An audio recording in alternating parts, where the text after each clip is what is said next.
మీరూరికి పాదాభివందనాలు.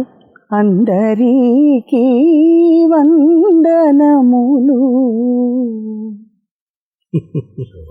ఎలా మొదలు పెట్టాలో అర్థం కావట్లేదు. 2 సముద్రాలు పక్కన పెట్టుకుని ఒక గ్లాసులో నీళ్లు తోడదామంటే వీలవుతుందా?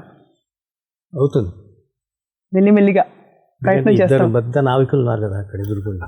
సార్ 2 నావికులు ఉన్నారు కదా, మంచి సెయిలర్స్. మీకేంటి, మీకు సముద్రం అనేది లెక్కే ఉంది. మీకు ఎంత ప్రయాణం చేసినా సముద్రం అంతు లేదు కదా. మరి ప్రయాణం సాగుతూనే ఉంటుంది కానీ అంతు ఉండదు దానికి. ఆనతినియరా? ఆనతి ఇస్తారా? గురుగారు, ఈ ప్రశ్న బహుశా మొదట వేయవలసిన ప్రశ్న కాబట్టి ఈ ప్రశ్నతో మొదలు పెడుతున్నాను.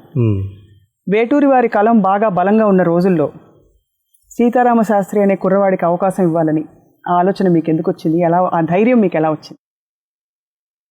దీనికి విశ్వనాథాశ్రమంలో సిరివెన్నెల జననం అని ఒక చిన్న క్షేత్రపురాణం ఒకటి ఉంది.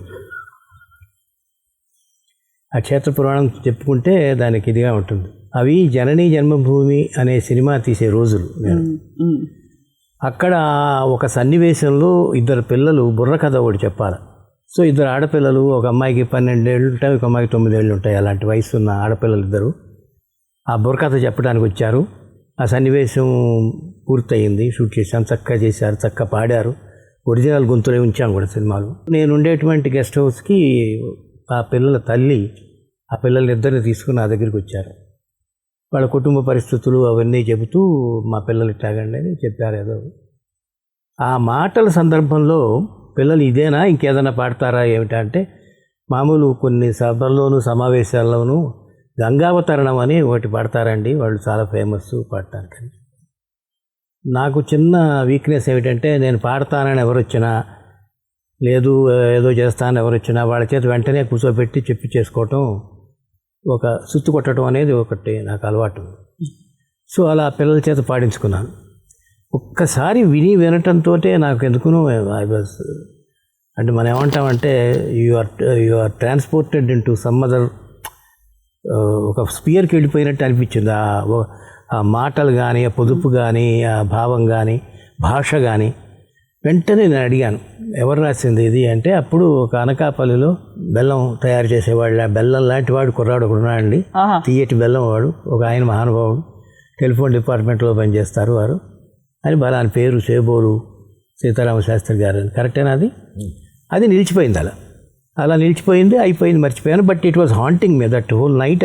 బికాజ్ నాకు అంత ఏకసంధగ్రాహిని కాకపోయినా ఆ మాట, ఆ పొందిక మాటల్లో ఉన్నటువంటి చాలా బాగా నచ్చిపోయింది. 2 సంవత్సరాలు ఎంతో అయిపోయిన తర్వాత నాకు ఒక అవసరం వచ్చింది, ఒక కొత్త రచయితని ప్రవేశపెట్టాలనేది. అప్పుడు ఫ్లాష్ బ్యాక్కి వెళ్ళి 2 సంవత్సరాల కిందట చెప్పినటువంటి ఈ వ్యక్తి పేరు గుర్తొచ్చింది.